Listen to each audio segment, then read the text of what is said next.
Papa Dudut. Love is an expression of need. Ibig sabihin, hindi lang pag-ibig ang kailangan natin. Meron din tayong pangangailangang moral, emosyonal at pinansyal na ibinibigay ng karelasyon natin sa abot ng kanilang makakaya. Mahalaga rin ang pagiging bukas ng komunikasyon natin sa isa't isa upang matalakay ang mga pangangailangan yon ng tama at walang nilalabag na kondisyon. Yan ang mga natutunan ko sa buhay na gusto kong ibahagi sa programa ninyo, kaya sumulat ako. Pero bago ko ipagpatuloy ang aking istorya, ipabati muna ng isang magandang tanghali sa mga katulad kong solid kabarangay na nakatutok sa Barangay Love Stories. Ako po si Dencio, 34 years old at nagtatrabaho sa isang restaurant sa Caloocan bilang all-around waiter at kitchen staff. Pero kasabay ng pagtatrabaho ko sa gabi ay ang pag-aaral ko sa umaga. At umaasa ako na sa 2026 ay makakapagtapos na rin ako sa kurso kong Business Administration. Pangarap ko na talagang makapagkolehiyo. Kaso hindi naman pinala dahil mas inuna kong pagtapusin sa pag-aaral ang mga nakababata kong kapatid. 4 kami at ako ang panganay. Maaga kaming naulila sa mga magulang dahil magkasunod silang nagkasakit at namatay. Mahirap lamang kami at maliit pa ang mga kapatid ko noon. Yung isa ay teenager katulad ko. Nagkahiwalay kami dahil inampon kami ng mga kamag-anak namin. Pero kinailangan ko pa rin kumayo dahil mahirap lang din ang aming angkan. At hindi kami kayang pag-aralin lahat. Kaya nga proud ako na sa wakas ay nagbunga na rin ang pagsisikap ko sa pagtatrabaho dahil lahat ng mga kapatid ko ay college graduate na. Papa Dudut.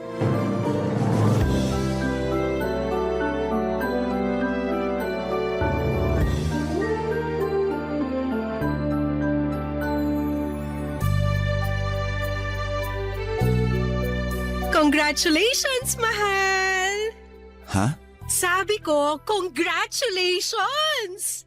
Congratulations saan? Kasi graduate na si Bunso. Okay, pero di ba dapat siyang kinokongrats mo, hindi ako? Nandun na tayo pero dapat ka rin i-congrats. Kasi ikaw ang nagpaaral at nagpatapos sa kanya. Katulad ng ginawa mo sa iba niyo pang kapatid. Kung hindi dahil sa pagsisikap mo, hindi sila mabibigyan ng pagkakataon na makapag-aral at makapagtapos. Ganun ba yon? Oo naman. Pero pakiramdam ko, responsibilidad ko naman talaga yon bilang kuya nila.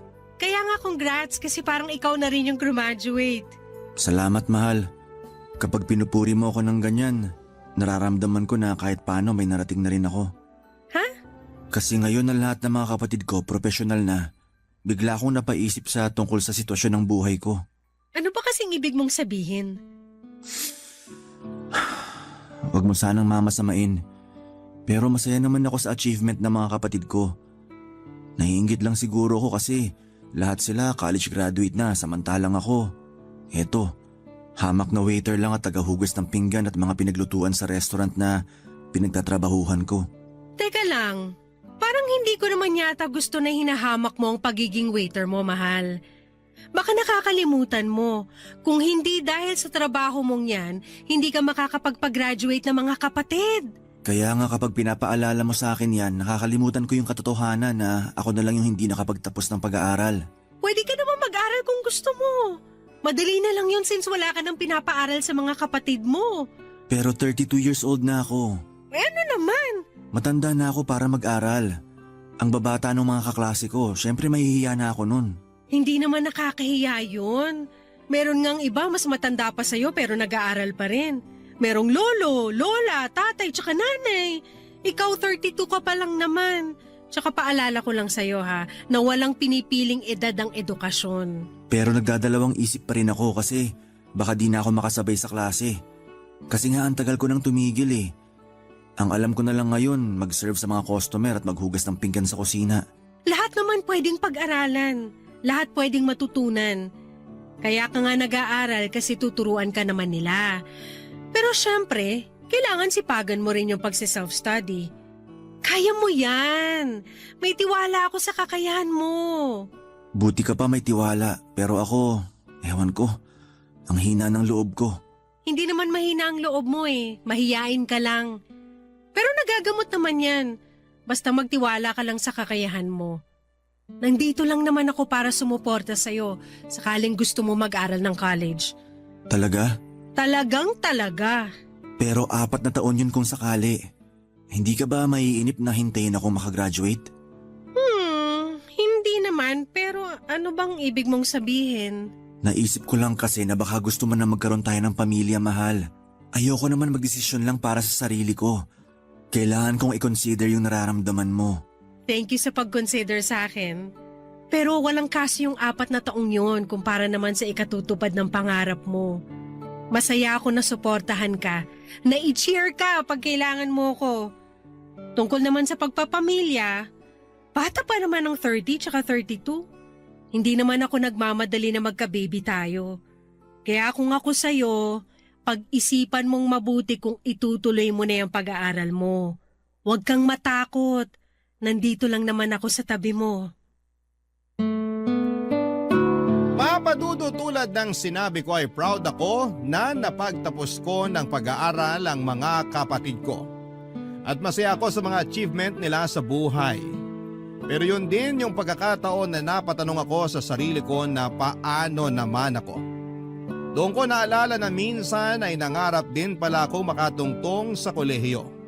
Pero kinalimutan ko na lamang ang pangarap na yon dahil nagkaedad na ako at nag-focus sa pagtatrabaho. Hindi ko na rin alam kung paano magsisimula. Baka hindi ko kayaning pagsabayin ang pagtatrabaho at pag-aaral. Hindi rin naman kasi gaanong kalaki ang kinikita ko at wala akong ipon dahil sa ilang taong pagpapaaral sa mga kapatid ko.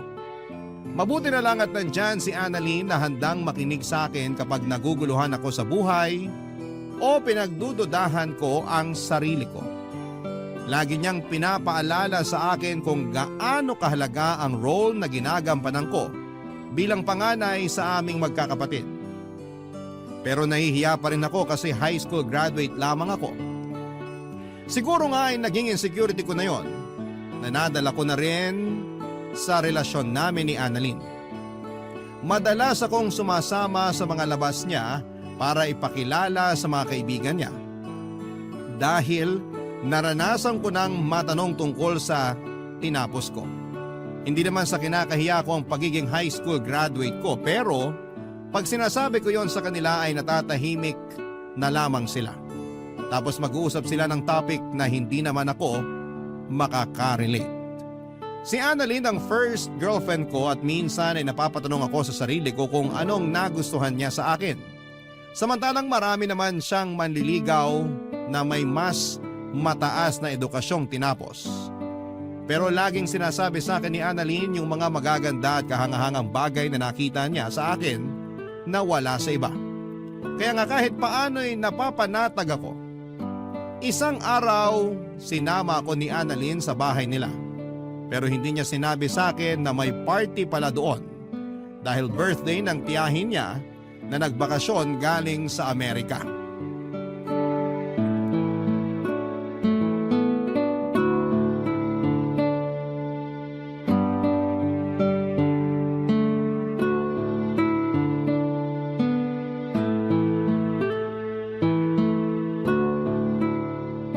Sorry na mahal, galit ka ba sa akin? Hindi ako galit sa'yo. Nagulat lang ako kasi di ko akalain may party pala rito sa inyo. Sana sinabi mo man lang para nakabili ako ng formal na damit. Mamaya ano pang sabihin ng parents mo sa akin? Wala silang sasabihin sa'yo. At saka maayos naman yung damit mo, hindi mo kailangan ng formal. Gusto ko lang maging presentable sa harap ng pamilya mo. Lalo na nandito pala yung auntie mo. Mabait naman si Auntie Betty, hindi ka nun i-judge. Tsaka wala kang ang dapat ipag-alala sa itsura mo. Ang gwapo mo kaya dyan sa suot mong polo shirt. Siyempre, regalo mo kaya sa akin to. Yan, kinilig tuloy ako. Pero kabado pa rin ako. Kumalma ka nga. Saan ka ba kinakabahan? Hindi saan, kundi kanino. Kanino? Sa Auntie Betty ko? Oo, Ako bang pinag-uusapan niyo? Auntie Betty! Payakap naman ako! Grabe, ang tagal din nung huli kitang nakita. Hindi ka pa ba nag-aasawa? Hindi pa po, Auntie. Pero may boyfriend ka. Oo naman po. Ay, kasama ko po ang boyfriend ko. Si Densho po. Hello po ma'am. Ma'am. Nako, wag mo na akong tawaging ma'am. Auntie Betty na lang. Nice to meet you, Denso. Nice to meet you rin po ma'am. Ay, Auntie Betty po pala. Ano ba naman tong boyfriend mo, Annalyn? Kabado masyado. Nanginginig pa yung kamay, oh. Hindi naman ako nangangagat. Siyempre, ngayon lang din niya kasi kayo nakilala kaya kinakabahan po siya. Pero sinabi ko naman po kay Densho na mabait kayo. Ay, marami rin nakapagsabi sa akin yan. Kasi nga totoo naman po. Mabait kayong auntie kaya mahal na mahal namin kayo. Mahal ko rin kayo, lalo ka na. Alam mo ba na si Annalyn ang pinakapaborito ko sa mga pamangkin ko? Talaga po? Oo, kasi masunurin tong batang to at lagi akong kinukumusta kahit na nasa Amerika na ako. Nga lang, may tampo ko kasi hindi man lang niya sinabi sa akin na nagka-boyfriend na pala siya. Auntie naman, plano ko po kasi kayong sorpresahin. Sa bagay, nasorpresa mo nga ako. Matanong lang kita, Denso, ano bang tinapos mo? Ano po? Kung ano yung natapos mo, anong trabaho mo sa ngayon tsaka pinagkakaabalahan sa buhay. Siyempre, gusto kitang kilalanin ng husto kasi boyfriend ka ng paborito kong pamangkin. Si auntie talaga? Mamaya may makarinig sa'yo kakasabi mo na ako yung paborito mo. Ano naman kung may makarinig? Totoo naman. Ano po kasi, yung totoo, high school graduate lang po ako. High school graduate? Ibig sabihin, hindi ka man lang nakatungtong sa kolehiyo? Hindi po. Kasi pinagtapos ni Densho sa college yung mga kapatid niya, auntie. Ay, talaga? Opo. Maaga kasi silang naulila kaya siya na lang yung nagtaguyod sa mga kapatid niya. Inuna niya yung pag-aaral nila. Nagbunga naman po yun kasi lahat sila profesional na ngayon. Nakakabilib nga, pero anong plano mo sa buhay, Densho? Kung lahat sila profesional na, ibig sabihin, napag-iwanan ka na nila. Hindi naman po siguro ganun, auntie. May trabaho naman po si Densho at kumikita siya ng sarili niyang pera. Ano bang trabaho mo? Waiter po at all-around kitchen staff. Nako, ang baba ng sweldo niyan. Alam mo, may aasenso ka pa sa buhay kapag nakapagtapos ka ng pag-aaral. Huwag mong pangarapin na hanggang tumanda ka waiter ka lang at tagahugas ng pinggan sa kusina. Tulungan mong sarili mo na umasenso.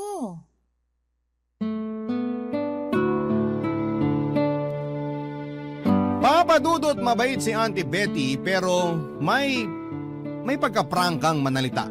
At ramdam ko yon habang sinasabi niya sa akin na tulungan ko raw ang sarili ko na umasenso. Hindi naman ako na-offend dahil mabuti naman ang hangarin niya. Gusto lamang niya akong mapabuti para sa sarili ko at sa amin ni Annalyn. Hindi rin naman nagtagal yung pagkausap niya sa akin dahil tinawag na siya ng iba nilang kamag-anak. Pero pag may pagkakataon ay bumabalik siya sa pwesto namin ng girlfriend ko para makipagkwentuhan. Aaminin kong namangha ako, papadudot, at humanga talaga ako sa tiyahin ng girlfriend ko pagkakita ko pa lamang sa kanya. Sa edad niya kasing 45 ay napakaganda pa rin ang hubog ng katawan niya. Halatang alagang-alaga rin ang kutis niya at puro masusustansyang pagkain lamang ang kinakain niya. Noong una ay nailang pa akong kausapin si Auntie Betty dahil baka dumugo ang ilong ko sakaling mag-English siya. Pero natawa naman ako kasi matatas siyang magtagalog. Bukod doon ay magaling din siyang magdala ng usapan kaya hindi nagtagal ay naging komportable na ako sa kanya. Masaya naman yung party kahit na ilang beses akong nahiya. Doon ko biglang naisip na kung may tinapos lamang ako, mas confident akong humarap sa mga kamag-anak at kaibigan ni Annalyn. Hindi yung mananahimik lamang ako sa isang sulok at naghihintay na sana ay mag-uwian na at matapos na ang party ng gabing yon. Papadudot. Barangay Love Stories. Barangay Love Stories.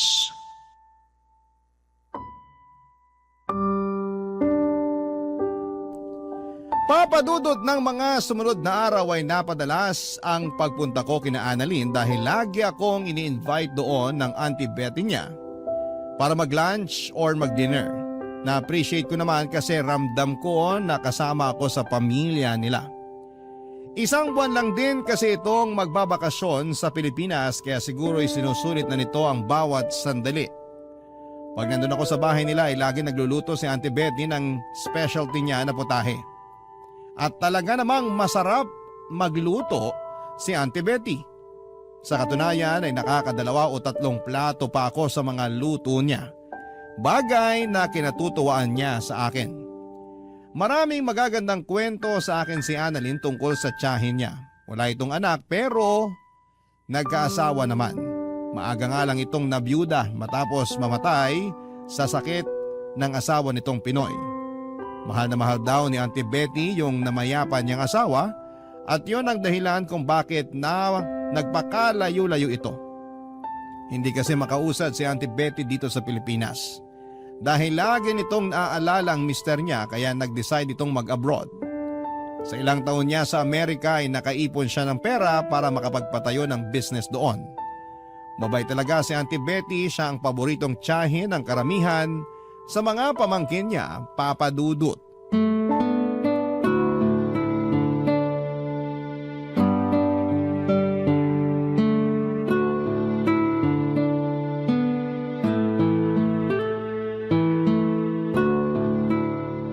Denso, halika nga rito mag-usap tayo sandali. Sige po. Busy pa naman si Annalyn sa kusina, kaya samahan mo muna ako rito sa sala. Magkukwentuhan muna tayo, ha? Okay po. Sige po, Auntie. Kumusta? Nasarapan ka ba sa mga luto ko? Opo, nagustuhan ko lahat. Mabuti naman.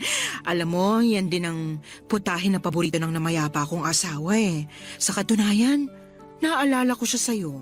Talaga po? Oo, kahawig mo siya. Para kayong pinagbiyak na bunga kaya nagulat talaga ako nung unang beses na nakita kita. Mas lalo akong nagulat nung pinakilala ka ni Annalyn bilang boyfriend niya. Pero, pwede ba akong mag-request sa'yo? Sige, ano po yun? Huwag mo na akong masyadong ipo. Pakiramdam ko matanda na ako eh. Wala pa nga akong 50. Hindi naman po kayo mukhang matanda. Pero sige, hindi ko na kayo ipopo kung ayaw nyo. Salamat. Gusto ko lang maging komportable tayo sa isa't isa. Lalo naaalala ko, tinawag mo pa akong ma'am nung pinakilala ko sa'yo ni Annalyn. Hindi ko lang kasi alam kung paano kayo i-address. Kaya naisip ko tawagin na lang kayong ma'am para paggalang na rin. Wala namang kaso yon, pero boyfriend ka ng pamangkin ko. Ibig sabihin, kapag kinasal kayo, magiging tiyahin mo na rin ako. Speaking of kasal, matanong ko lang, may plano ka bang pakasalan si Annalyn? Meron pero hindi pa namin pinag-uusapan. Hindi naman kami nagmamadali eh. Ganun ba? Mabuti kasi may gusto sana akong ialok sa'yo. Ano yun? Plano sana kitang pag-aralin eh. Nabanggit kasi ni Annalyn na pangarap mong makapagtapos ng college pero nagdadalawang isip ka raw. Naisip ko, baka wala kang pantusto sa pag-aaral mo kaya ako na lang gagastos nun para sa'yo. Pero Auntie Betty, nakakahiya pa rin. Hoy, wala yun. Marami sa mga pamangkin ko ay pinag-aral ko rin. Kaya bakit ka mahihiya sa akin? Kasi hindi nyo naman ako kaano-ano. Ayos lang yun. Tsaka pangarap mong makapagtapos ng pag-aaral, kaya nga tutulungan kita. Pero may request lang sana ako sa'yo, Denso. Ano yun? Atin-atin lang sana tong pagpapaaral ko sa'yo ha. Kasi baka masilip ako ng iba kong kamag-anak. Pera ko naman ang ginagastos ko pero ayoko sa lahat pinag-uusapan ako. Hindi nyo naman kasi ako kailangan pag-aralin. Ayos lang naman ako. Ayos lang sa'yo na hanggang diyan ka na lang. Akala ko pa naman mataas ang pangarap mo sa buhay kasi ganun ang pagkakakwento sa akin ni Annalyn tungkol sa'yo eh. Kaya nga nagustuhan na kita para sa kanya kahit na hindi magandang trabaho mo. Huwag naman kayo magsalita ng ganyan tungkol sa trabaho ko. Marangal naman yun. Hindi ako nagnanakaw o nangaagrabyado ng iba. Nando na tayo sa marangal. Pero hanggang saan ka dadali ng pagiging waiter mo? Pamahal ng pamahal ang mga bilihin. Sigurado ko na maliit lang naman kinikita mo dyan. Paano mapakakasalan si Annalyn? Paano pag nagkaroon na kayo ng sarili niyong pamilya? Kaya nga kung ako sa'yo, susunggaban ko na yung pagkakataon na pwede kang makapag-aral at makapagtapos. Tandaan mo, mas maraming magagandang oportunidad ang darating sa'yo pag may tinapos ka. Sa bagay, tama naman lahat ng mga sinabi nyo. Oo, kaya pag-isipan mo. Pero yun nga lang, may kondisyon. Atin-atin lang. Tapos, hindi mo rin pwedeng sabihin kay Annalyn.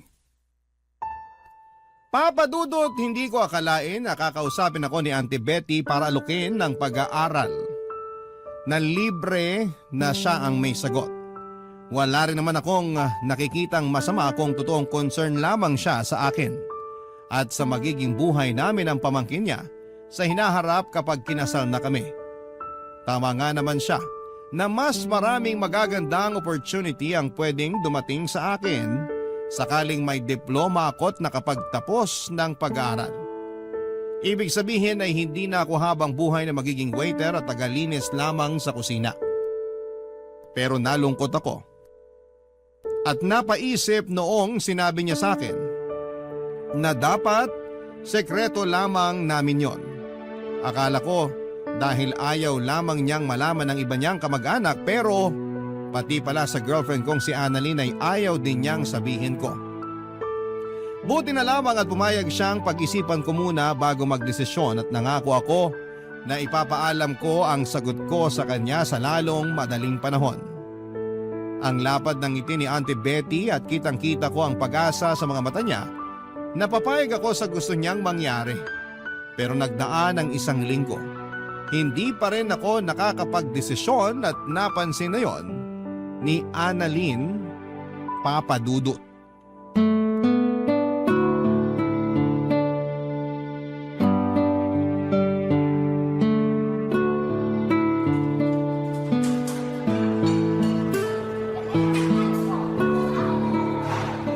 Mahal, may sakit ka ba? Ha? Kako kung may sakit ka. Wala naman. Bakit mo natanong? Ilang araw ko na kasing napapansin na parang balisa ka. May nangyari ba? Sa family mo, sa work? Wala naman. Ayos lang family ko at work. Pero yung totoo, meron talagang bumabagabag sa akin eh. Ano yun? Tsaka bakit hindi mo sinabi sa akin agad? Plano ko naman talagang sabihin sa'yo pero stressed ka rin itong mga nakaraang araw sa trabaho mo. Ayoko naman makisabay. Sa bagay, pero okay na ako. Ready na ako makinig sa'yo, kaya sabihin mo na, mahal. Kinausap kasi ako ni Auntie Betty nung nakaraang nagpunta ako sa inyo. Talaga? Ano pinag-usapan nyo? Nung una, tinanong niya ako kung nasarapan daw ako sa luto niya. Sabi ko oo, kaya natuwa siya. Tapos nagkwento na siya tungkol sa namayapan niyang asawa na kahawig ko raw. Oo nga, no? Kung titignan kayong maigi, magkahawig nga kayo ni Uncle. Pero mas gwapo ka lang talaga. Siyempre, boyfriend kita eh. Mahal naman eh. Huwag mo na ako ikumpara dun sa patay. Joke lang. Pero yun lang ba yung pinag-usapan nyo? May sinabi rin pala siya sa akin. Ito talaga yung gumugulo sa isipan ko. Ano ba yun? Sinabi sa akin ng auntie mo na gusto niya akong pag-aralin. Talaga? Ang bait talaga ng auntie kong yun. Oo, pero nagtaka ako kasi di naman niya ako kaano-ano. Nabanggit niya na marami siyang pinag-aral sa mga pinsan mo kaya ayos lang daw na pag-aralin niya ako. Oo, kasi mabait yang si Auntie Betty. Generous din. Kaya lang nahihiya pa rin ako. Gusto niya raw akong pag-aralin para magkaroon tayo ng magandang future. Pag nakapagtapos daw kasi ako ng pag-aaral, mas maraming oportunidad ang pwedeng dumating sa akin. Hindi na ako habang buhay magiging waiter at tagahugas ng pinggan. Naiintindihan ko naman yon at aaminin kong gusto kong tanggapin yung alok niya pero Pero ano? gusto niya isikreto ko sa mga kamag-anak niya yung pagpapaaral niya sa akin. Pati sa'yo, mahal. Pati sa akin? Oo. Sinabi niya na ayaw daw niyang may masabi sa kanya yung iba niyong kamag-anak sakaling malaman nila na pinapaaral niya ako. Pero bakit pati sa'yo, di ba? Hindi mo ba siya natanong kung bakit? Hindi na. Kasi may tumawag sa cellphone niya at naging busy na siya doon. Parang bigla naman akong nalungkot. Kasi pati sa akin gusto niyang itago yung plano niyang pagpapaaral sa'yo. Oo. Pero na-realize ko na hindi ko pala kaya magtago ng sikreto sa'yo. Thank you, mahal. Kasi sinabi mo sa akin. Na-appreciate ko yun. Oo naman. Tsaka mahal kita. Ayoko magkaroon tayo ng misunderstanding dahil lang dito. Mahal din naman kita, kaya nga salamat ulit sa pagsasabi mo. Pero ano nang desisyon mo? Sa totoo lang, wala pa akong desisyon eh. Sinabi ko lang sa auntie mo, bigyan ako ng panahon para makapag-isip. Sana wag ka mag-isip ng kung ano ha. Narealize ko kasi tama rin naman siya. Pag may tinapos ako at nagkaroon ako ng magandang trabaho, mabibigyan kita ng kasal na pinapangarap mo. At makakapag-ipon tayo para sa pamilyang bubuuin natin. Hindi ko naman kailangan ng magarbong kasal, mahal. Kahit sa West lang ayos na sa akin basta ikaw ang pakakasalan ko. Gusto ko pa rin maging memorable sa'yo yung kasal natin. Sa estado ko kasi ngayon, aminado ako na hindi ko pa yun maibibigay sa'yo. Pwede naman pero kailangan ko pang mag-ipon ng ilang taon. Sinabi ko naman sa'yo na hindi naman ako nagmamadali na magkaroon tayo ng pamilya. Kasi katatapos mo pa lang sa responsibilidad mo sa mga kapatid mo. Kumbaga, nagsisimula ka pa lang makaluwag-luwag, kaya willing to wait naman ako. Kaya nga pinupush kita mag-aral na ngayon. Ay, maganda sanang offer ni auntie kaso, bakit kailangan kayo lang dalawa yung makakaalam? Papa Dudut, kinalungkot ko nang makita kong nalungkot si Annalyn matapos niyang malaman ang tungkol sa plano ng tiyahin niya na sikreto yung pagpapaaral nito sa akin kung sakali. Kasi kung may mabuting intensyon ng tita niya, kung gusto talaga nitong makatulong sa akin ay bakit kailangan pa nitong itago ang mabuting gawain nito. Doon ako kinutuban na baka may ibang binabalak si Auntie Betty. Pero ayoko namang tumalon sa konklusyon at mag-isip ng masama tungkol sa kanya. Hanggang isang araw ay nakatanggap ako ng chat sa messenger mula kay Auntie Betty. Nagulat pa nga ako noon kasi hindi ko naman akalain na magpapadala siya sa akin ng mensahe. Ang laman noon ay ang pagtatanong niya sa akin kung payag na raw ba akong pag-aralin niya. Naglatag din siya ng kondisyon at inulit na naman sa akin na dapat ay sekreto lang naming dalawa ang plano niyang pagpapaaral sa akin. Nang mga panahong yon ay nakapagdesisyon na ako. At alam ko na kung ano ang isasagot ko sa kanya.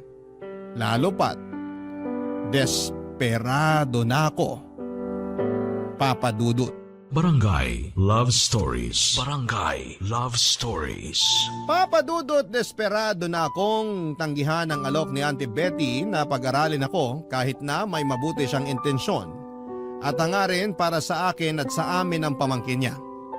Malakas ang kutob ko na meron siyang hidden agenda at ayoko nang sumugal dahil baka masira kami ni Annalyn. Ramdam ko na kursonada niya ako. Iba kasi siyang makatingin sa akin sa tuwing nandun ako sa bahay nila. Malagkit yon at may isang beses na napansin kong napakagatlabi pa siya. Nang dumako ang mga mata niya sa gitnang bahagi ko. Kaya nga nang sinabi ko kay Auntie Betty sa chat na tinatanggihan ko ang alok niya ay nagalit siya sa akin, pero kumalma rin naman siya. Sinabi ulit niya na baka natatakot lamang ako kaya nagdadalawang isip ako.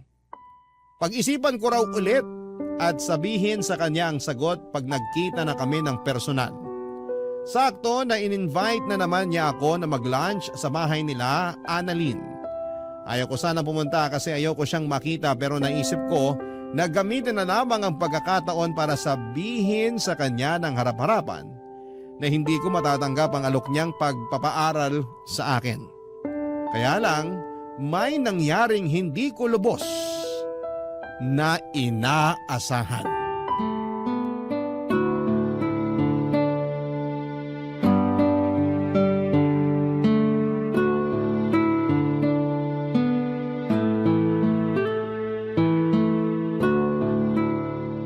Salamat na lang po sa alok nyo pero hindi ko na po matatanggap yung pagpapaaral nyo sa akin. Di ba sinabi ko nang wag mo na akong ipo? Ay, tigas ng ulo mo. Tapos ngayon ikaw pa may ganang tumanggi sa alok ko?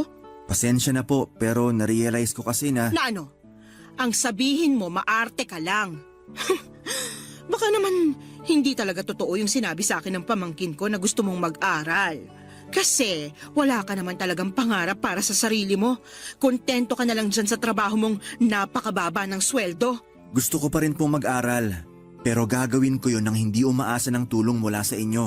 Paano mo nga yun gagawin? Ang baba nga ng sahod mo. Baka lalo kang mamulubi. Baka nakakalimutan nyo. Pinag-aral ko mga kapatid ko. Pinagtapos ko silang lahat ng koleyo. Kinaya ko yun mag-isa. At nagawa ko yun sa pag-waiter lang at paghuhugas ng pinggan at pinaglutuan. Kaya wala kayong karapatan na insultihin ang trabaho ko.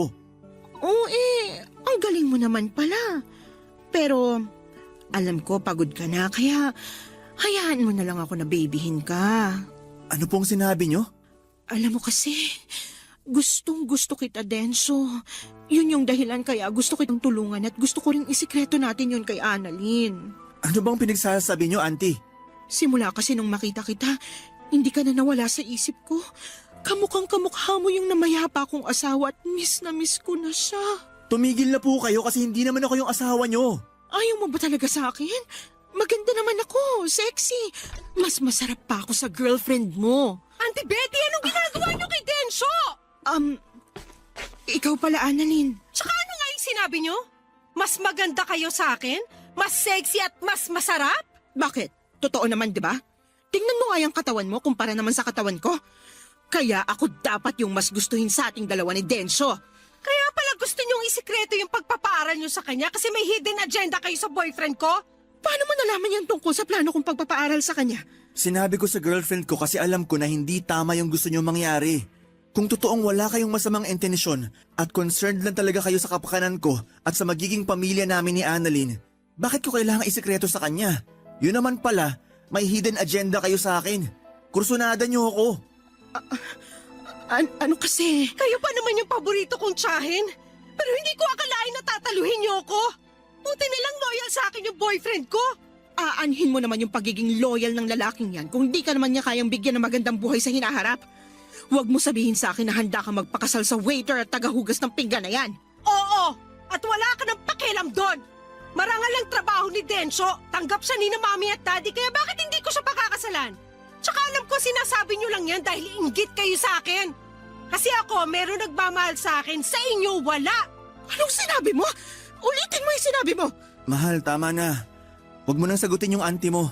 Mabuti pa, umalis na lang muna tayo. Hindi, ayoko! Dito lang tayo. Gusto kong ipamukha sa babae niya ng kapal na mukha niyang insultuhin ka eh. Hindi ko nga kinakahiya na hindi ka pa nakakapagtapos sa pag-aaral. Tapos siya, lalaiting ka lang na akala mo kilalang kilala ka na? Hindi ako makakapayag noon! Papadudot, mabuti na lang talaga dumating si Annalyn para ipagtanggol ako sa tiyahin niya. Nanlit na lamang din kasi ako bigla sa mga pangiinsultong sinabi nito sa akin dahil sa pagiging high school graduate at waiter ko. Pakiramdam ko ay inapakan niya ng husto ang pagkatao ko at nawala bigla yung kumpiyansa ko sa sarili ko na matagal kong inipon. Kahit lalaki ako ay naiyak na lamang ako pagkaalis namin ni Annalyn sa kanila. Buti na lamang talaga at kasama ko ang girlfriend ko habang inaalo ako. Pagkatapos ng tagpong yon ay hindi na kami nagkita ni Auntie Betty hanggang sa mabalitaan ko na lamang na nakabalik na siya sa Amerika. Blinako na rin siya sa messenger para hindi na siya makapag-chat sa akin. Doon ko naramdaman yung matinding kagustuhan ko na makapag-aral at makapagtapos para may pagmamalaki ako sa hinaharap.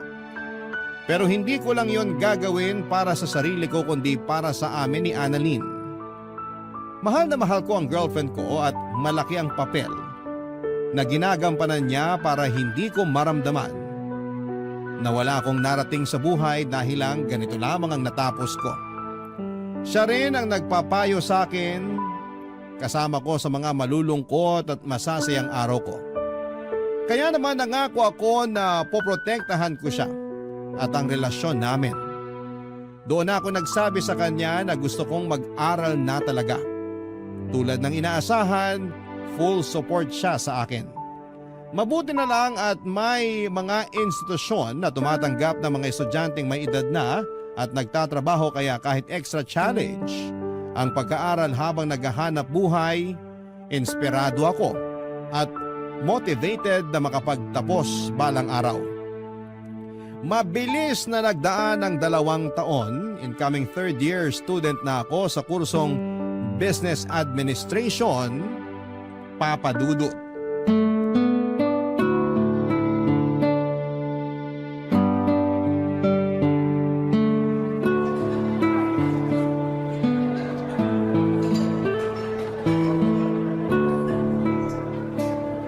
Congratulations, mahal! Congratulations saan? Kasi magta-third year ka na! Thank you pero di pa naman ako graduate. 2 taon pa halos bubunuin ko. Pero darating ka rin dun. Makakagraduate ka rin. Basta wag ka lang sumuko. Gusto lang namang kitang i-congrats ngayon para alam mo kung gaano ako ka-proud sa'yo. Simula pa lang nung nag-decide ka mag-aral, sobrang tiyaga at sipag mo. Kasi kinakaya mong isabay ang pag-aaral mo sa pagtatrabaho. Hindi madali yung ginagawa mo at talaga namang nakakabilib yun, mahal. Hindi ko naman magagawa yung lahat kung wala ang tulong at suporta mo. Ikaw talaga yung inspirasyon ko. Kaya nga masaya ako para sa atin. Buti na lang talaga hindi ka pumayag no na pag-aralin ni Auntie Betty. Tapos may kapalit naman pala kaya ganun siya kabait sa'yo. Kahit na desperado na ako, nararamdaman ko na rin na may mali. Kaya nga hanggat maaari, gusto ko na lang umiwas sa kanya. Pero ayoko namang mabastos siya kaya pumupunta pa rin ako sa inyo sa tuwing ini-invite niya ako. Pero bakit kasi hindi mo sinabi sa akin agad? Ayoko lang masira ang relasyon niyo magtiyahin. Ayokong masira yung reputasyon niya sa'yo. Tsaka wala pa naman siyang ginagawa sa akin nun. Kumbaga, naghihinala pa lang ako na kursunada niya ako. Pero di ko pa talaga napapatunayan. Hanggang sa manggaling na nga yun sa mismong bibig niya. Nakakalungkot lang kasi kailangan masira yung relasyon namin dahil sa kanya. Pero bago naman siya umalis, nag-sorry siya sa akin. Talaga? Anong sabi mo? Tumango lang ako. Hindi ko pa kasi siya kayang patawarin matapos yung ginawa niya eh. Iniisip ko baka namimiss lang niya yung asawa niya. Tapos nagkataon nakahawig ko kaya nakursunadahan niya ako. Pero mali pa rin kasi boyfriend kita. Marami namang ibang lalaki dyan na pwede niya magustuhan. Yung single, walang sabit. Kaya bakit ikaw pa, di ba? Ginagalang ko pa naman siya kasi tsahin ko siya pero hindi na niya ako nirespeto. Nalulungkot din ako sa nangyari. Di ko akalain na mahuuwi sa ganun yung simpleng pagbabakasyon niya rito. Pero iniisip ko na lang na baka mapatawad ko pa rin naman siya pagdating ng araw. Kahit paano naging mabait pa rin naman siya sa akin at sa parents ko. Pero hindi na lang talaga may babalik yung closeness namin katulad ng dati. Maiintindihan naman niya siguro yun. Kahit hindi niya maintindihan, hindi ko na problema yun. O siya, huwag na natin pag-usapan si auntie mo kasi nakaalis na naman siya. Pag-usapan na lang natin yung future natin together. Sakaling makagraduate na ako. Sige, ano bang naisip mong gawin? Madami. Gusto ko mag-business tayo. Mag-ipon para makapagpagawa ng sarili nating bahay. Gusto ko kapag magkakaanak na tayo, meron na tayong bahay na masasabi nating atin. Yun din naman yung gusto ko. Pero may isa pa talaga akong gusto. Ano yun? Maging asawa ka. Ako rin naman. Kaya nga sabi ko sa'yo, handa akong maghintay. Pero ako yata yung hindi na makapaghintay. Anong ibig mong sabihin? Gusto na kitang pakasalan.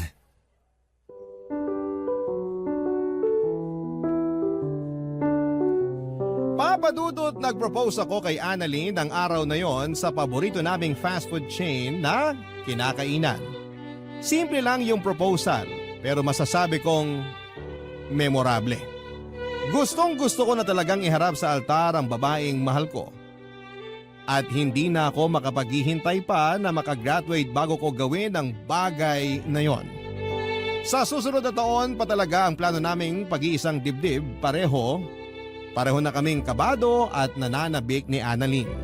Sa kasalukuyan ay nagsisikap ako sa pag-aaral habang nagpupursige rin sa pagtatrabaho. Gusto ko kasing makaipon ng pera para mabigyan ko ng pangarap niyang kasal ang girlfriend ko. Minsan lang naman yon sa buhay namin kaya gusto kong gawing espesyal. Alam ko na bagaman mahirap ay matutupad ko ang mga pangarap ko na ito. Isa na nga doon ay ang makapagtapos ako ng kolehiyo. Masaya ako dahil suportado ko ni Annalyn at ng mga kapatid ko. Hanggang dito na lamang po ang sulat ko at naway nakapulot kayo ng aral at inspirasyon sa kwentong ibinahagi ko. God bless po and more power sa Barangay Love Stories. Number 1 po kayo sa puso namin. Ang inyong kapuso at kabarangay forever,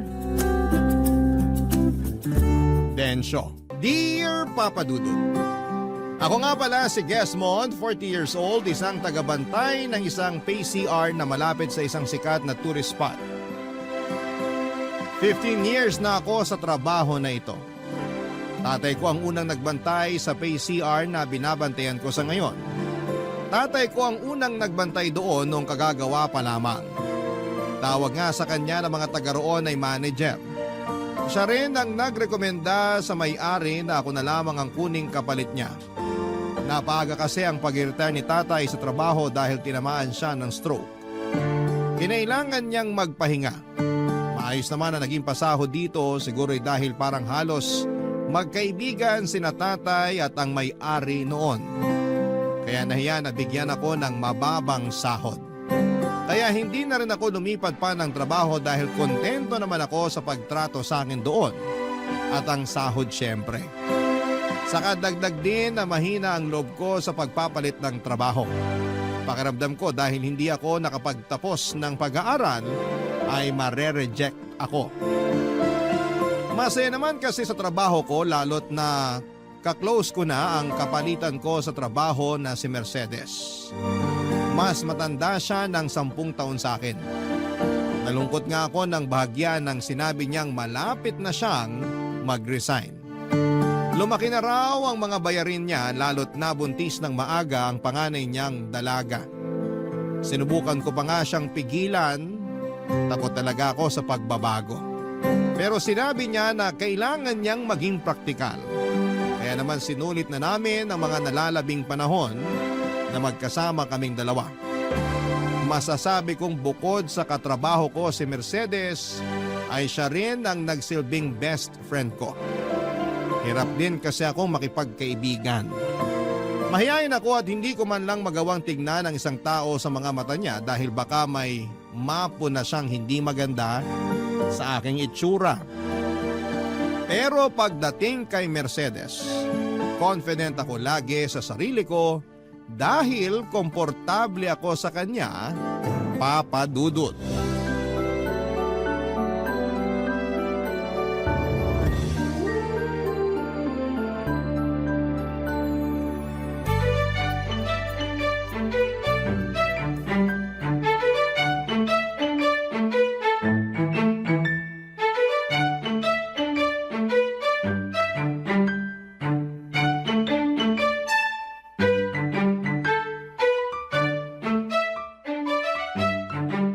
Nakasimangot ka na naman dyan, Mercedes.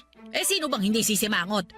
Patapos na nga yung shift ko, tapos makikita ko pa kung gaano kadugyot iniiwan ng last customer yung isang cubicle. Hindi ba siya naturuan mag-flush pagkatapos dumumi? Wala tayong magagawa. Hindi lahat katulad natin na mitikuloso sa CR. Yung dumi niya, hindi pang 10 piso pang 500 pesos. Buti hindi siya lumagpas bago shift ko. Napansin ko na kung paano niya ipitin yung mga hita niya. Tapos nung nakalapit na siya sa akin, parang tumatayo yung balahibo niya sa braso. Senyalis na pala yun. Wala na tayong magagawa. Nangyari na eh. Nakadumi na siya. Nalinisan mo na nga eh. Ang hirap ng trabaho natin. Hindi sapat yung pasahod. Tapos ang dudugyot pa ng mga customer. 1 buwan mo na lang naman titiisin, di ba? Eh yun na nga 1 buwan na nga lang. Pero balak pa ata akong pahirapan. Para wala ka na raw dahilan para bumalik. Para ma-realize mo na tama lang ang desisyon mong umalis. Masaya naman na sana ako rito. Kahit na may mga dugyot lang talagang customer. At syempre, nandito ka, na nakakakwentuhan ko, na pagsasabihan ko ng sama ng loob ko sa pamilya ko. Pwede pa rin naman tayo magkwentuhan kahit wala ka na rito. Magkita tayo kapag day off natin. Ay nako, malabo na yon. Paano malabo? Nagbabalak akong pumunta sa ibang bansa. May tutulong na sa akin. Nakahanap ka na ba ng trabaho mo sa ibang bansa? Hindi pa, doon pa lang ako maghahanap. Pwede ba yun? Di ba haharangin ka kapag wala ka namang employer doon na pupuntahan? Stricto kaya sa airport. Magti-TNT ako. Hoy, mali yan. Delikado pa. Marami ng kababayan natin ang na-deport dahil dyan. Yung iba nga, hindi na nakabalik ng Pinas. Umayos ka, Mercedes. Ay nako, marami nang gumagawa niyan sa ibang bansa. Kunwari, turista lang pero maghahanap na agad ng trabaho ron. Saka tutulungan naman ako ng pinsan ko. Nakakatakot siyang gagawin mo. Ikaw pang natakot ako nga itong makikipagsapalaran dun. Paano kung matalo ka sa pakikipagsapalaran mo? Alam mo yung pagiging nega mo, bawas-bawasan mo nga.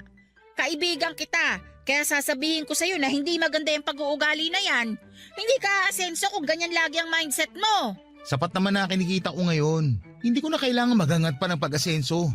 Masaya na ako sa kung anong meron ako. Darating din ang araw na hindi ka na makukontento sa kinikita mo rito. Lalo kung magtutuloy-tuloy ang pagtaas ng bilihin. Ikaw na rin mismo ang tataka sa malaking banyo na to. Hindi rin. Masaya ako rito. Maayos si boss sa akin. Wala naman ako mga anak na kailangan kong problemahin. Eh paano naman ang tatay mong na-stroke? Hindi naman siya naghahangad ng sobra sa akin. Naibibigay naman ng bunso namin lahat ng pangangailangan niya.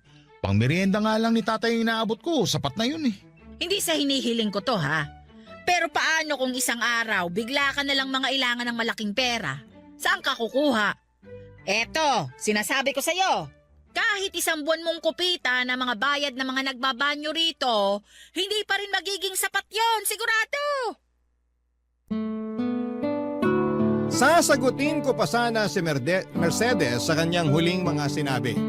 Pero may dumating ng customer at kailangan na naming magpalit ng shift. Nagpaalam na rin si Mercedes at sinabing kailangan pa niyang samahan ang anak niya para magpa-check up sa OBGYN. Hinayaan ko naman na siyang umalis, Papa Dudut, habang nakaupo at naghihintay ng mga gagamitin ng banyo. Napaisip ako sa mga sinabi ni Mercedes sa akin. Paano kung isang araw ay hindi na lamang ako makontento sa kinikita ko? Paano kung isang araw bagsakan ako ng malaking pangangailangan ng Diyos at mapilitan akong maghanap ng ibang pagkakakitaan para lamang matapos ang pangangailangang yon? Paano kung humingi ng sobra si tatay sa akin bukod sa inaabot kong pangmeryenda niya? Paano kung mapagod na ang bunso namin na magsustento sa pangangailangan ni tatay?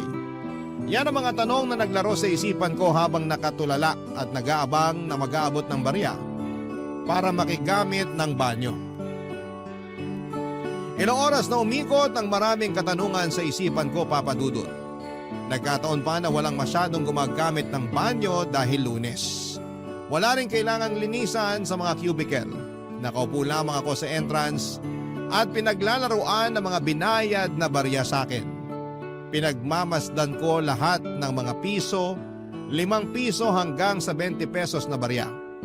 Hinayaan kong kumalansing ang mga barya habang sabay-sabay ko silang hinahalo sa lalagyan. Nasa ganung posisyon ako nang may lumapit sa akin na isang babae na sa tansya ko ay nasa 30 anyos lamang. Payat at mukhang galing sa puyat o pag-iyak. Mukha ring hindi naligo pero hindi naman siya mabaho. Lalo nung lumapit siya sa akin para magbayad. Paula nga pala ang pangalan niya at sa kanya iikot ang kwentong ito, Papa Dudut.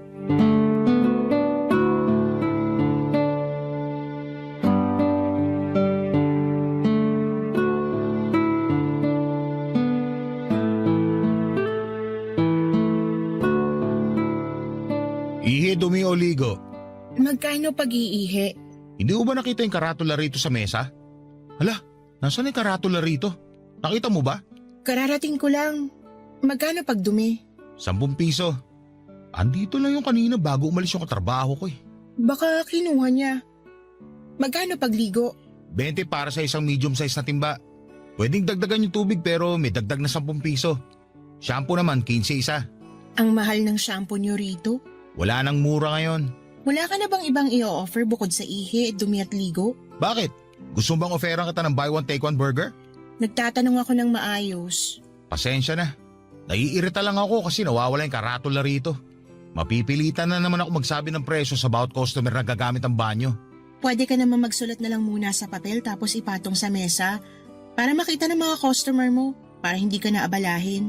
Matalino ka ah. Bakit ba hindi ko naisip yan?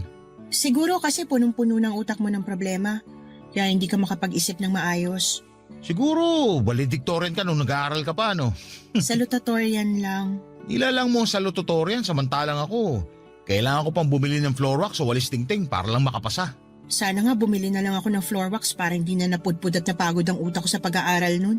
Sana na-enjoy ko pang makipaglaro sa mga kaklase ko. Masaya talaga kami mga floor wax group. Alam namin nun na floor wax lang sapat na. Hindi rin naman magagamit sa totoo lang ang taas ng grado kapag napunta ka sa totoong mundo. Ano bang requirements ng totoong mundo? Tibay ng loob.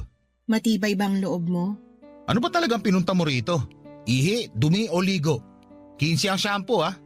Magkano kapag iiyak lang? Bakit hindi ka nalang umuwi sa bahay niyo para doon umiyak? Yung mga customer mo ba rito, kaya mong sabihin na sa bahay na lang umihi o dumumi? Salutatorian ka nga. Magkano pag iiyak? Pag-uusapan namin ng boss ko yan para ilagay sa karatula. Ikaw pa lang kasi ang unang nag-request niyan. Pwede ba na 15 para sa 10 minutong iyak? Hindi ako gagamit ng tubig pero kung may tissue kang iaabot, pwede ko rin kunin. Ganito na lang. Dahil ikaw ang unang customer ko na iiyak, ibibigay ko na sa'yo ng libre. Doon ka na lang sa pangatlong cubicle ha, para hindi ka makaistorbo doon sa mga susunod na customer. Thank you sa pa-free trial mo. Pero 5 minuto lang. Hapon na kasi. Baka magsidagsaan na yung mga bababa ng jeep at bus dyan sa harapan. Baka pwedeng tumawad. Gawin mo ng 7 minuto na lang. Di ba kapag hihingi ng tawad, dapat binabawasan? Bakit mo pinapatagdagan? 6 na minuto. Sige, pero walang tissue na kasama ha. Ano, deal? Deal. Pumasok na nga si Paula sa ikatlong cubicle, Papa Dudut. Sinubukan kong pakinggan kung paano siya umiyak pero wala akong narinig. Tinuon ko na lamang ang atensyon ko sa pagsusulat sa papel ng mga presyo ng ihi, dumi at ligo with shampoo. Nang bigla kong narinig ang malakas na pag-iyak ni Paula. Nagulat ako. Nagalangan akong pumasok sa banyo dahil walang magbabantay ng kaha. Nagalangan din ako dahil baka magulat siya at hindi na maging komportable sa pag-iyak niya. Nagtalo ang loob at isipan ko at nag-alala kasi ako para kay Paula. Baka kung ano na rin ang gagawin niya sa mga susunod na minuto. Nag-overthink na ako. Paano kung doon niya kitlin ang buhay niya? E di ako ang maglilinis ng dugo. Mas mahirap pa yon kesa sa paglilinis ni Mercedes ng duming kumalat sa shift niya. Papadudod sinikap kong pumirme sa upuan ko. Binuhos ko ang atensyon ko sa pagbibilang ng barya. Nagdasal ako na sana ay may ibang customer pa na dumating para mapigilan si Paula kung sakaling balak nitong tapusin ang buhay niya. Pero walang dumating at hindi na rin ako nakatiis. Kaya naman pumasok na ako sa loob ng banyo at kumatok sa ikatlong cubicle. Napatigil sa pag-iyak si Paula at nagreklamo siya at sinabing wala pang 6 na minuto ang pag-iyak niya. Sinabi ko sa kanya na nag-aalala ko. Sinabihan ko siya na huwag gagawa ng hindi maganda sa sarili niya dahil ayokong mapagbintangan at ayokong maglinis ng dugo niya. Doon na nga siya natawa, Papa Dudut. At makalipas ang 1 minuto, lumabas na siya ng banyo. Namumugto ang mga mata at tinapik ako sa balikat at saka nagpasalamat. Balak pala talaga niyang kitlin ng buhay niya noon. Mabuti na lamang at kumatok ako, Papa Dudut. Barangay Love Stories. Barangay Love Stories. Papa Dudut, malaki ang takot ko sa mga taong kumikitil ng buhay nila. Ganon kasi ang ginawa ng nanay ko noong bata pa lamang kami ng kapatid ko. Pagkasundo niya sa amin ni Bunso sa school ay pinaghandapan niya kami ng merienda. Pero sinabi niyang kainin namin yon sa labas ng bahay. Hindi naman kami nagtaka ni Bunso at wala rin noon si tatay dahil nasa trabaho siya. Wala kaming napansing kakaiba kay nanay noon o baka masyado lamang akong inosente kaya hindi ko napansin na may pinagdadaanan na pala si nanay. Pagkatapos niyang iabot sa amin ang mga merienda naming orange juice at tinapay na may palamang mantikilya, hinatid niya kami sa labas ng bahay at pinaupo sa gilid malayo sa bahay. Niyakap niya kaming pareho. Tinitigan sa mga mukha, hinaplos niya ng paulit-ulit ang mga pisngi naming magkapatid. Nginitihan ko siya at hindi ko makakalimutan ang sinukli niyang ngiti sa akin. Sinabihan niya kami na huwag papasok hanggat hindi dumarating si tatay. Tumango lamang kami ni Bunso. Pagkatapos noon ay pumasok na siya sa loob ng bahay at sinimulan na naming kaining magkapatid ang merienda namin. Nagtutuksuhan pa kaming dalawa nang bigla naming marinig ang malakas na patugtog ni nanay ng radyo sa kwarto nila ni tatay. Hindi naman namin yon inalintana. Nakafocus kami sa kinakain naming tinapay. Napasayaw pa nga ang bunso namin nang tumugtog ang paborito niyang novelty song sa radyo. Tinawanan ko ang kapatid ko at saka sinabayan siya ng pagsasayaw. Nang matapos namin ang merienda namin ay nakaramdam ako ng pagkulo ng sikmura. Gusto ko nang pumasok ng bahay para gumamit ng banyo.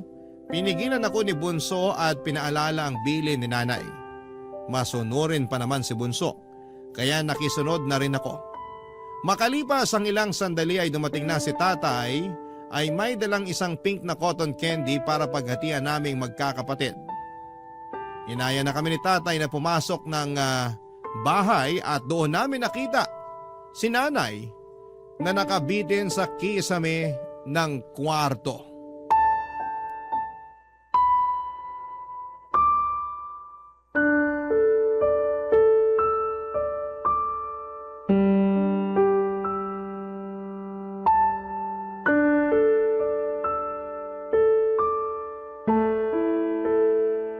Magkano na presyo ng pag-iyak sa banyo? Hindi ka na pwedeng umiyak sa banyo. Bakit naman? Hinahaluan mo na hindi maganda eh. Sorry nung nakaraan kung natakot kita. Balak mo pa ata akong masibak sa trabaho. O baka naman plano mo na idin ako sa kaso. Ayaw naman kitang madamay sa gagawin ko sana eh. Ayaw mong madamay ako dito eh, gagawa ka na hindi maganda sa sarili mo. Malamang madadamay ako. Iimbestigahan ako. Buti sana kung may iba kang kasabayan na magwi-witness para sa akin. Sorry na nga. Sorry. Kung natuloy ang pagtapos mo sa buhay mo, may magagawa ba ang sorry mo pag nakulong na ako? Hindi na mauulit. Talaga? Kasi bawal ka na rito sa PCR namin. The customer is always right. Kahit kikitilin na ang buhay, right ka pa rin? Nabigla lang ako noon. Hindi na talaga yun mauulit.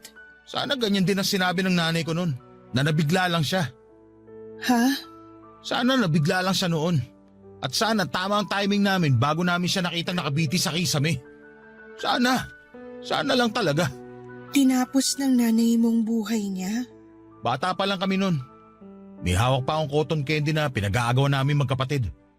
Tapos pagpasok namin ng bahay, nakita na lang namin siya nakabiti sa kisame. Sorry. Mula noon hindi na ako kumain pa ng cotton candy. Lalo na yung pink. Di makita o makaamoy noon, ayoko. Kaya pag may tumatambay na nagbebenta ng cotton candy dyan sa tapat, tinataboy ko talaga. Napabarangay na nga ako minsan dahil doon. Sinabi mo bang totoong dahilan? Bakit ko sasabihin? E di kinaawaan nila ako. Ayaw mo bang kaawaan ka? Mas gusto kong maintindihan ako. Wala bang nakakaintindi sa'yo? Si nanay. Pero wala na siya. Salamat sa pagpapaalala ha. Sorry, nagkamali na naman dila ko. Huwag kang makasarili. Huwag mo kitilin ang buhay mo. Buti sana kung ikaw lang makakaranas ng epekto ng pagkawala mo. Paano ang pamilya mo pag nalaman nila? O kaya boyfriend mo? Hindi mo alam kung gaano kahirap mag-move on kapag namatayan ka ng mahal sa buhay. Ilang beses ko bang kailangang mag-sorry? Huwag ka sa akin mag-sorry. Mag-sorry ka sa sarili mo. Lumalaban ang katawan mo para mabuhay ka. Tapos dahil nagpadala ka sa pagkabigla, gusto mo tapusin kaagad ang pinaghirapang protektahan ng katawan mo? Madali lang kasi sa'yong sabihin yan. Pero sa mga katulad namin na may mabigat na pinagdadaanan, ito lang ang nakikita naming solusyon para matapos ng lahat eh. Siguro sa'yo matatapos ang lahat. Pero pagkatapos mo sa mundo na to, magsisimula ang bagong buhay ang mga mahal mo sa buhay. Alam mo ba kung gaano kahirap magsimula ulit? Lalo kapag minawala. Hindi na talaga ako pwede sa CR na to, kahit umihi lang. Hindi na. Wala na akong tiwala sa'yo. Lahat na lang kayo walang tiwala sa akin. Paano ako magtitiwala sa'yo sa ginawa mo? Kaikilala ko pa lang sa'yo. Pinapasok na nga kita ng libre sa banyo, tapos ipapahamak mo pa ako? Paano kung i-reset natin tong pagkakakilala natin? Magsimula ulit tayo. Magkano pag-iihi? 5 piso. Wala bang bawas? 10 piso yung bawas o dumi.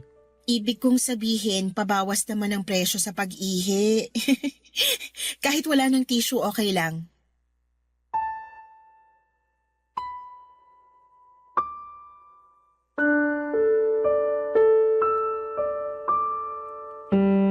Nginitian ako ni Paula, isang ngiti na parang humihingi ng tawad.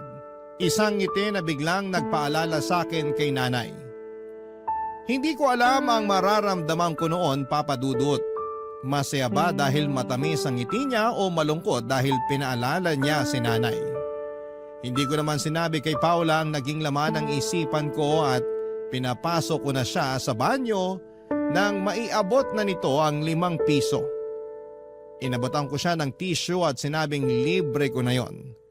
Muli niya akong initian at saka pumasok sa cubicle na napili niya. Binantayan ko siya noon at sinigurado na hindi na siya ulit gagawa ng nakaraang plinano niya. Nakampante lamang ako nang marinig ko na siyang mag-flush. Pagkalabas niya ng banyo ay nakahingi siya ng alkohol para sa kamay niya. Akala ko aalis na siya pero naghanap siya ng pwedeng maupuan para tumabi sa akin.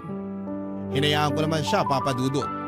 Hindi ko lang siya masyadong inimik dahil nahihiya akong makipagkwentuhan sa kanya. Parang mas lumakas ang pagkabagsak ng confidence ko sa sarili dahil nakadikit ko na si Paula. Maganda po si Paula, hindi marahil kasing ganda ng mga artista o turista na nakikita ko sa paligid pero may sarili siyang ganda. Ganda na nagpapaalala sa akin kay nanay. Simple lang at punong-puno ng ngiti ang labi. Hindi mo aakalain na nababalot pala ang ngiting yon ng problema na nagawa nilang solohin. Mabuti na lamang at napigilan ko si Paula na kitlin ang buhay niya. Kahit papano ay parang gumaan ang loob ko dahil buong buhay ko wala akong ibang sinisi kundi ang sarili ko dahil sa pagkamatay ng nanay ko. Kahit wala namang nagpaparamdam noon sa akin, pero pinipilit kong ramdamin yon. Pakiramdam ko ay deserve ko ang paninisi dahil wala akong nagawa para pigilan si nanay na sumabit sa kisame, Papa Dudut.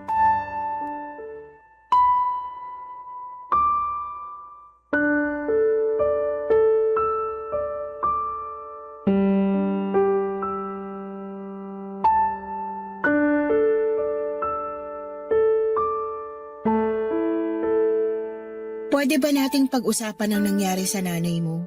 Hindi pwede. O pwedeng pag-usapan natin kung kumusta siya bilang isang ina? Bakit ba interesado akong malaman ng tungkol kay nanay? Mukha kasing naapektuhan ka niya nung Nung naging maramot siya at iniwan kaming pamilya niya? hindi naman siguro pagiging maramot ang ginawa niya. Ano palang tawag doon? Mapagbigay. Mapagbigay ng problema. Hindi na lang siguro nakayanan ng nanay mong pinagdadaanan niya. Bakit kasi hindi siya nagsabi? 3 kaming kasama niya sa bahay. Lagi sila nag-uusap ni tatay. Lagi niya kami sinusundo magkapatid sa eskwela.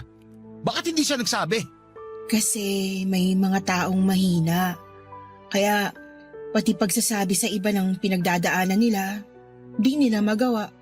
Pakiramdam nila nakakastorbo lang sila o baka husgahan lang sila. Yan din bang naiisip mo nung pinlano mong tapusin ang buhay mo dito sa banyo namin? Oo, kaya naiintindihan ko nanay mo. Sana wag ka nang magalit sa kanya. Ikaw nga na bago ko palang nakilala galit na ako sa'yo sa ginawa mo. Paano na lang si nanay na mas matagal ko nakasama?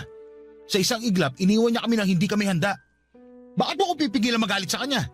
Tulad nga ng madalas sabihin ng mga tao, kahit ano man ang mangyari, nanay mo pa rin siya. Kahit na, ang sakit ang ginawa niya. Ngayon ba may hinala na kayo kung bakit niya ginawa yon? Alam ni tatay pero hindi niya sinabi sa amin ni Bunso. Siguro, pinoprotektahan niya lang kayong magkapatid. O baka si nanay pinoprotektahan niya. Masama ba yun? Yung protektahan ng tatay niyo yung nanay ng mga anak niya? Unahin niya munang protektahan kami at hindi ang tao nang iwan sa amin. Naiintindihan kita. Talaga? Parang hindi naman. Kanina mo pa ako kinukontra sa galit ko sa nanay ko. Ayaw lang kitang malunod sa galit. Mahirap yun, maniwala ka.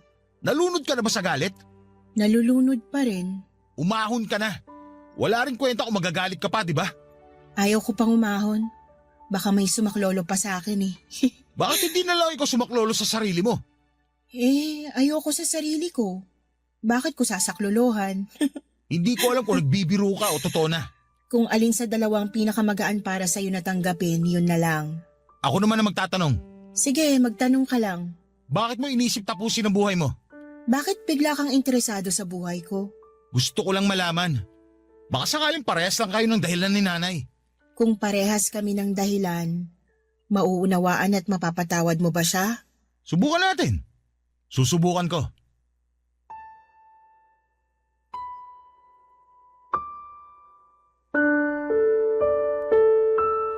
Naputo lang usapan namin ni Paula nang may dumating para umihi. Hindi muna kami nakapag-usap at naghintay kaming makarinig ng flush at agos ng tubig mula sa lababo. Nang pareho na naming marinig yon ay saka lumabas ang customer. Nakigamit ng alkohol at saka nagpasalamat sa amin. Hinintay namin siyang makalayo at nag-abang pa kung merong customer na susunod. Nang makita naming wala ay nagsimula nang magkwento si Paula. Nalaman ko na binenta siya ng kanyang tatay sa katrabaho nito. Binenta para maging asawa. Mas matanda pa sa tatay ni Paula ang pinagbentahan sa kanya. Ayaw mang makisama ni Paula sa katrabaho ng tatay niya pero pinili pa rin niyang sumama. Gusto lang niyang makalayo sa ama niyang sugaron. Hindi na bago kay Paula ang pagbebenta ng kanyang ama ng mga gamit nila tuwing natatalo ito sa sugal kaya hindi na siya nagulat nang siya naman ang ibenta ng kanyang ama. Siguro para sa mata niya, isa lamang siyang gamit. Walang halaga. Kaya bakit pa magtatagal doon si Paula? Akala niyang nakatakas na siya sa masaklap na pangyayari sa kanyang buhay nang mawala na siya sa poder ng kanyang ama. Pero impyerno rin pala ang inabot niya sa panagbentahan sa kanya ng kanyang ama. Lagi siyang sinasaktan at persahan pa siyang pinaligation para malayan niyang magamit ang katawan ni Paula anumang oras nito gusto. Ayaw daw niyang maging ama, sakto namang ayaw ding maging ina ni Paula. Pero paminsan-minsan daw ay naiisip ni Paula kung ano ang pakiramdam na maging isang ina. Baka kasi yun din ang makapaghilom sa kanya. Baka kasi yun din ang makapagtakas sa kanya sa kinakasadlakan niya. Baka maraming baka, pero hanggang doon lang yon. Dahil alam niyang hindi na siya pwedeng magdalang tao. Dahil pinutol na yon ang katrabaho ng kanyang tatay, Papa Dudut. Barangay Love Stories. Barangay Love Stories. Papa Dudut, na padalas na ang punta ni Paula sa pay-CR namin. Nakilala na rin siya ni Mercedes. Naging magkakaibigan kaming tatlo at napagtawanan na ang mga minsang pagkakamali namin sa buhay. Tulad na lamang ng pagkitil ni Paula sa buhay niya para hindi na bumigat ang usapan namin. Saka para hindi ko na rin maalala ang ginawa ni nanay. Masaya ako na naging kaibigan na si Paula. Dahil nga sa nalalapit na ang pag-alis ni Mercedes, hindi na ako masyadong nalungkot dahil may pumalit na sa pwesto ni Mercedes sa buhay ko. Lagi kong nakakausap si Paula at wala siyang trabaho at kapag wala ang katrabaho ng tatay niya, tumatakas si Paula para puntahan ako. Nagtatagal siya hanggang bago sumapit ang alas 7 ng gabi. Lagi siyang may dalang pagkain para pagsaluhan namin.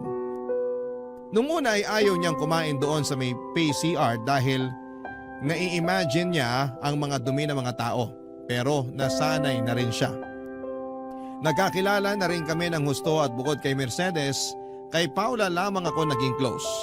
Wala kasi akong masyadong naging kaibigan mula nung namatay si nanay. Natakot akong magtiwala sa mga tao kaya siguro ay pati sarili ko ay nawala na ng tiwala. Kaya ang bilis kong makontento sa trabaho ko. Dahil feeling ko ay yun lang naman ang deserve ko.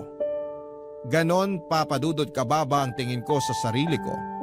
Lagi yung nakukwento ko kay Paula. Lagi lang din siyang nakikinig. Hindi siya madalas magbigay ng advice, gusto niyang makinig lang sa akin. Dahil ayon sa kanya, minsan ay kailangan lang ng tao ng may makikinig sa kanila. At yon ang ginawa niya sa akin. Hindi ko naisip kailanman na totoo yon pero noong pinaranas sa akin ni Paula, ang sarap pala sa pakiramdam na may makikinig sa iyo kahit na walang ibigay na payo, Papa Dudut.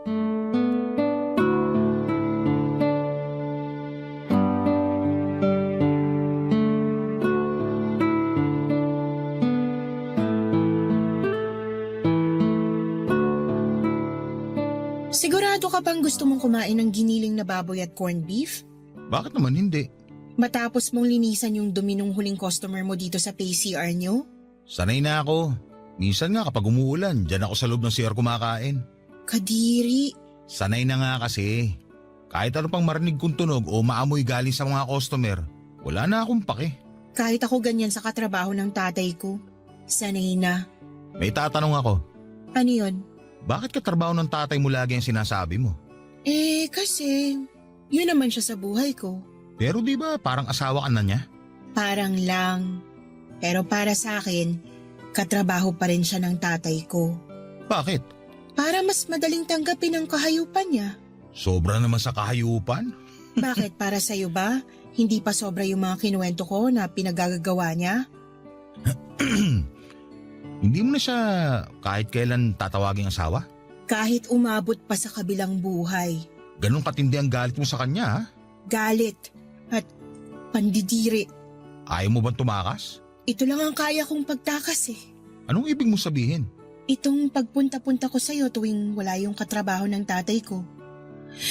Ito lang ang takas na kaya ko. Baka makayanan mo pa magpakalayo-layo. Ikaw, kaya mo bang lumayo sa trabaho mo tapos maghanap ng iba? Hindi. Hindi rin ang sagot ko. Pero hindi naman ako pinapahirapan ng trabaho ko. Pinapahirapan kang mangarap ng trabaho mo. Mas masakit yun.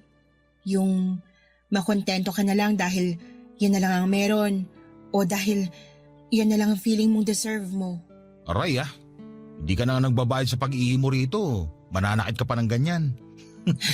Napasobra ba? Sorry. Epekto siguro ng mga asukal na kinain ko kanina. Ang hyper tuloy ng dila ko. Pero bilang kaibigan mo, kung kaya mo nang tumakas, susuportahan kita. Ipagdadasal ko na makasakay ka na sa bus at makatakas ka na. Mukhang malabo. Tanggap ko naman ang ganito ang buhay ko. Alam mo, naisip ko lang nakakainis pala na tanggapin mo na lang lahat ng nangyayari sa'yo kahit gusto mo lumaban, no? Akala ko ba tanggap mo na lahat ng nangyayari sa buhay mo? Kontento ka na kamo sa trabaho at buhay mo ngayon? Ewan ko ba? Mula nung nakilala kita, parang natuto na ako mag-isip ng tama para sa akin. Flattered naman ako. Seryoso nga. Bago ka dumating, okay na ako rito sa PCR. Kahit hanggang mabulok na ang mga buto ko. Tapos ngayon, Ngayon, parang gusto ko na ng pagbabago. Napatitig sa akin si Paula. Sinabayan ko ang pagtitig na yon at hindi ko alam pero parang nakita ko sa mga mata niya ang sarili ko. Parang naintindihan ko bigla ang pangangailangan ng sarili ko. Hindi agad natapos ang pagtitig namin sa isa't isa at sinubukan kong ngumiti para mabawasan ang tensyon ng pagkakatitig namin.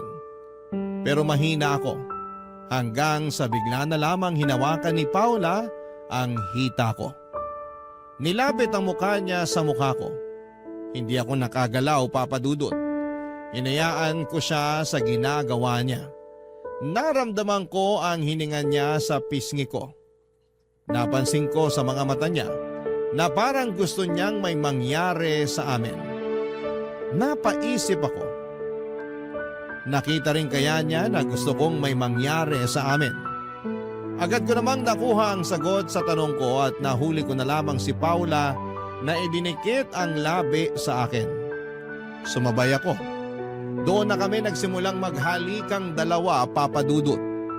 Hindi namin alintana ang paligid, mabuti na lamang at walang taong masyado dahil Lunes at kalagitnaan pa ng araw.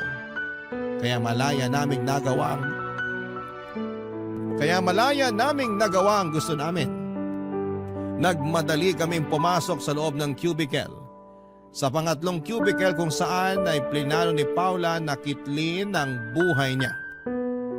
Doon namin tinuloy ang sinimulan namin sa labas. Mabilis kaming nakapaghubad at doon ay may nangyari sa aming dalawa. Ewan ko ba. Pero para sa akin ay yun ang pinakamagandang nangyari sa buhay ko pagkatapos mamatay ng nanay ko. Pagkatapos ay nagmadali na kaming lumabas ng cubicle. Nagbalik na kami sa dating pwesto at mabuti na lamang at wala pa rin customer o tao sa paligid. Walang nakahuli sa amin. Sinekreto namin ang pangyayaring yon. Walang pwedeng makaalam. Kahit si Mercedes, mas lalo na ang katrabaho ng tatay ni Paula.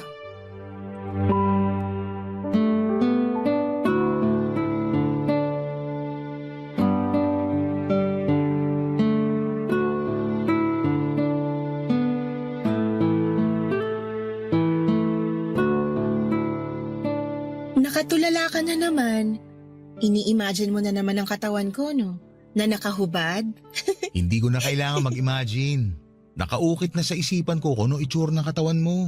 Maganda ba? Walang kasing ganda. Bolero? Pero alam mo ba kung anong lagi ko nai-imagine? Ano? Yung buhay na kasama ka. Ganon? Bakit naman yan ang naiisip mo? Ayaw mong bumalik sa pag-imagine sa katawan ko? Makinis to. Pero biro, ikaw ba, hindi mo naiisip ang buhay mo kasama ako? Ano bang naiisip mo na magiging buhay natin? Ilalabas ko na ang ipon ko. Lalayo tayo rito sa Maynila. Para hindi ka na mahanap ng katrabaho ng tatay mo. Sasakay tayo ng bus patungo sa pinakamalayang probinsya sa Luzon. Marami akong baong pagkain para hindi ko malamang sikmura mo kapag mahaba ang biyahe. Tapos, Maghahanap tayo ng matitirhan. Maghahanap din ako ng trabaho. ako rin ba? Maghahanap din ba ako ng trabaho? Kung saan ka komportable. Ayos lang sa akin kahit ano. Basta ako, magtatrabaho ko para mabili ko lahat ng gusto mo. Anong klaseng trabaho ang gusto mo? Yung malayo na sa trabaho ko ngayon. Mangangarap ako ng mataas na sahod. Para siguradong mabubuhay kita. Ayoko naman na magsisi ka na sumama ka sa akin. Hindi kita kayang bigyan ng anak. Wala namang problema. Pwede tayo mag-ampun ng aso at gawin nating anak. Uso naman yun ngayon. Pero kung gusto mo ng pusa o goldfish, ayos lang din. Ikaw masusunod. Kahit anong pwede nating maging anak, mamahalin ko. Ang dami mo na palang plano. Nakakatawa nga eh. Bakit nakakatawa? Kasi dati wala naman ako ibang plano sa buhay. Basta gumising lang araw-araw tapos pumasok sa trabaho. Magbigay ng merienda sa tatay ko. Kumustahin ang bunso namin at saka matulog. Yun lang lagi. Ako bang dahilan ng mga bagong plano mo? Ikaw ang inspirasyon ng pagbabago ko. Masaya ka ba? Kung alam mo lang kung gaano ako kasaya. Pwede ba tayo mang ibang bansa? Parang mas magandang magiging buhay natin pag nang ibang bansa tayo. Alam mo, yan ang nakalista sa plan B ko. Ang dami mo na pala talagang plano. Sige nga, ano naman ang plan B mo? Yun nga, mangibang bansa. Kung pwede sana sa bansa kung saan si Mercedes para may kasama na tayo. Kung ayaw mo dun, pwede man kahit saang bansa basta kung saan ka magiging masaya. Gusto ko sana sa Canada o kahit saang bansa na may snow. Pag-iipunan ko yan. Huwag ka mag-alala. Makakaranas ka ng snow. Jasmond, Ano yun? salamat sa mga plano mo ha. Ikaw lang yung taong naging sigurado sa akin. Salamat.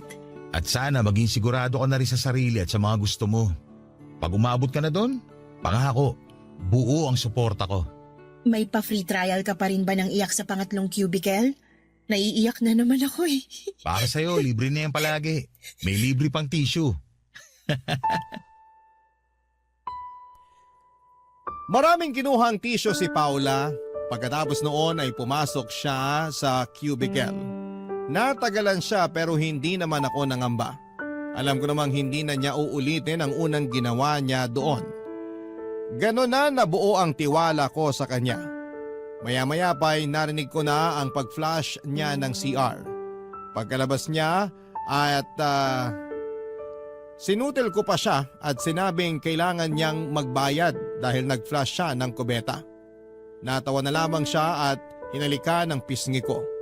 Hinalikan ko siya sa labi at tinitigan niya ako at parang muli kong nakita si nanay nung huling beses ko siyang nakitang buhay. Inaplos niya ng paulit-ulit ang pisngi ko. Nilaro ang buhok ko. Tumitig sa akin at saka inalalayan ako ng matamis na pagkakangiti. Parang si nanay siya. Hindi ko pinahalata kay Paula na nakaramdam ako ng lungkot. Nagbukas ako ng topic para mawala sa isipan ko ang imahe ng nanay ko. Nagtagal pa ng 1 oras si Paula kasama ko bago siya nagpaalam para umuwi na. Bago siya umalis, inabot niya sa akin ang tissue na ibinigay ko sa kanya noong pumasok siya sa banyo. Nakatupi yon. Sinabi niya sa akin na basahin ko yon pag nakauwi na ako ng bahay. Pinag-promise niya ako at sinunod ko. Nagmadali akong umuwi ng bahay after ng shift ko para lamang mabasa ko ang sinulat ni Paula sa tissue. At nang mabasa ko na yon, humiling ako sa langit ng rewind. Ibalik ako noong oras na magkasama kaming dalawa. Noong araw na yon, para binasa ko na kaagad ang laman ng tissue bago umalis si Paula. Isa kasi yung sulat ng pamamaalam. Pamamaalam na walang kinalaman sa pagkitil ng buhay. Pamamaalam lang sa aming dalawa. Sinabi niyang nalulunod siya sa mga plano ko para sa aming dalawa. Hindi raw siya sanay lumangoy sa magagandang plano at pangarap, kaya naman nalulunod siya. Ayaw niyang umahon dahil ayaw niyang magpasaklolo sa akin. Hindi raw siya ang tamang babae para sa mga pangarap at plano ko sa buhay. Ire-reserba ko na lang daw yon sa iba. Sa iba na mas karapat dapat at katulad kong may pangarap. Hindi kagaya niya. Wala siyang plano, wala na siyang pangarap. Kontento na siya sa masaklap na buhay niya.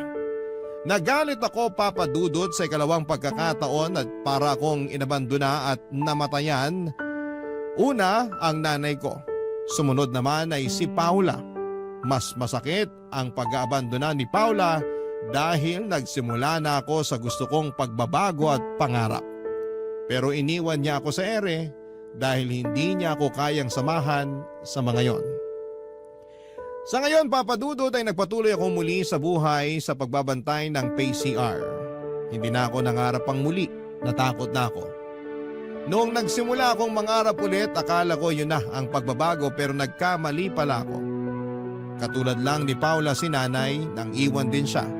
Kung kailan busog na ako sa saya at sa mga pangarap. Bakit kailangan nilang gawin yon? Bakit kailangan nilang mangiwan habang nasa rurok ako ng saya? Hindi ko na marahil malalaman ang sagot dahil hindi na muling nagpakita pa si Paula sa akin at nawalan na rin ako ng ganang hanapin siya. Nawala na ako ng gana para sa sarili ko. Nawala na ako ng gana sa kahit na ano. Maraming salamat po sa pagbasa ng aking liham, mabigat ang liham na pinadala ko at hiling ko'y sana'y maunawaan ninyo ako. Muli maraming salamat po sa inyo sa mga kabarangay natin. Ang inyong kapuso at kabarangay forever, Desmond.